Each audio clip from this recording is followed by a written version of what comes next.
A turbulent week on a positive note. Joining me this afternoon, Grady Wulff from Grafa. Good afternoon.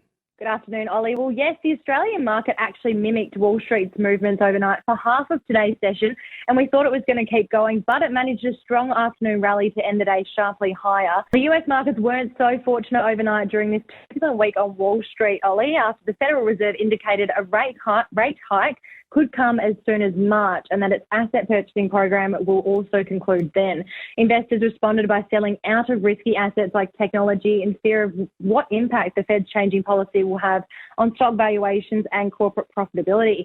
The Nasdaq took the biggest hit, closing down 1.4%, while the Dow Jones fell 7 points, and the S&P 500 closed the session 0.54% lower.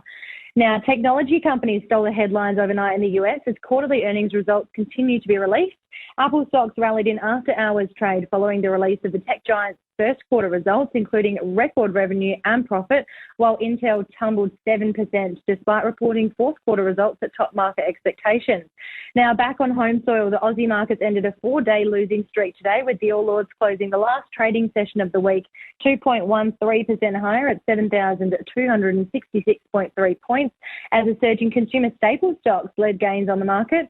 For the week, the All Ords lost 2.99%. The ASX 200's biggest winners today were Imugene, which added 10.5%, Polynovo jumped 9.2%, and Clinuvel Pharmaceutical ended the day 8.8% higher. On the losing front, though, Ramelius Resources led losses today, tumbling 8%. Newcrest Mining lost 6.4%, and Mesoblast fell 3.1%. Might be a week some forget. Now, Grady, there was a big IPO today. There was a massive IPO, Ollie. Australian-based pharmaceutical development company Firebricks Pharma skyrocketed as high as 200% during its ASX debut today. The company is focused on its patented Nazidine nasal spray, which actually treats viruses, including the common cold, and the company has a number of big clinical trials planned later this year. A lot of interest in that, I'm sure, Grady. What happened with commodities? The commodities are mixed today, Ollie, with Brent crude oil trading steady at around $89.79 a barrel, while iron ore spot price is up almost 0.5% at $129.96 a tonne. The price of nickel is down 2.36%, and gold is trading under $1,800 an ounce. How did the big four banks close out the week today, Grady?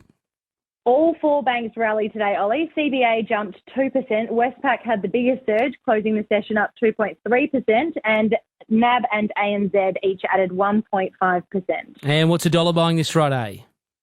The Australian currency is slightly weaker today amongst other currencies, but one Aussie dollar is buying 70.29 US cents, 81.13 Japanese yen, 52.63 British pence, and one Aussie dollar is buying 1 New Zealand dollar and 7 cents. And Grady, before you go, what is Tesla turning its focus to in 2022?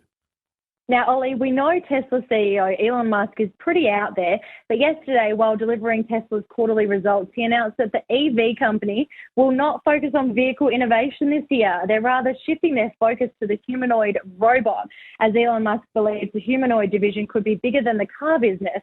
Mind you, Ollie, these robots can only travel 5 miles an hour and carry 20 kilos, so I think we're safe from a robot invasion anytime soon. I think we might be for a little while, Grady. That is very interesting from Tesla. You have a great weekend. You too. Thanks so much, Ollie.